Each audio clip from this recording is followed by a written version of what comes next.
You ever think about how one single tiny decision can just completely change the entire path of your life? Well, today we're diving into a story that is the perfect example of just that. We're going to look at the life of Phra Anil Sakya. His incredible 50-year journey as a Buddhist monk didn't start with some huge divine calling or anything like that. Nope, it all started with one simple idea. And there it is, in his own words. That's the key to his whole story, the idea of just trying. So let's unpack how this incredibly humble beginning led to a life of really extraordinary service.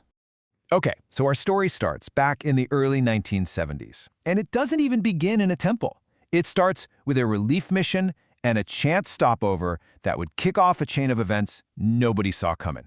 So, picture this. It's the early 70s. A very senior Thai monk, who would later become the Supreme Patriarch, is on his way to a relief mission in Bangladesh. But his flight has a stopover in Nepal, the birthplace of the Buddha. And what he saw there, it really troubled him. He looked around and basically thought, wait a minute, this is where it all began. Why is Buddhism so weak here? He just didn't see it thriving. But you know, what's really interesting is what he decided to do about it. He felt this deep sense of gratitude, almost like a debt. He felt that Thailand had benefited so much from the Buddhist teachings, and now it was time to give something back to Nepal. So he didn't just observe the problem and fly away. He asked a simple question: how can we help? So the local Nepalese monk had two ideas. The first was the hard way: send Thai missionaries to Nepal. But think about it. The language barriers, the different food, the culture, it was a logistical nightmare. The second request, though, was much, much simpler: train our young guys in Thailand. Now that was something the visiting monk could approve all by himself right then and there. So with one practical choice, a brand new path was created. All right, so the agreement is made, but now they actually have to find the kids who are going to go. And this is where the story zooms in, from this high-level agreement down to a single family. The monks in Nepal knew exactly who to talk to. They went to a man who was a big activist for Theravada Buddhism, and he happened to have 5 sons. The request was pretty direct: share with us one. His oldest son had just gotten a scholarship to study in India, so all eyes turned to the second son, a young man named Anil. When they asked young Anil if he was interested, he wasn't really sure. And this, right here, is the absolute turning point. His father didn't push him, didn't pressure him. He just gave him this incredible piece of advice. He said, look, just try it out. If you don't like it, you can come home. It's not a life sentence. And that was the magic phrase. It took all the pressure off. With that freedom, that safety net of knowing he could always come back, he said yes. He agreed to just try. And that mindset, that single decision, became the foundation for literally everything that came next. So Anil arrives in Thailand with this just trying it out attitude.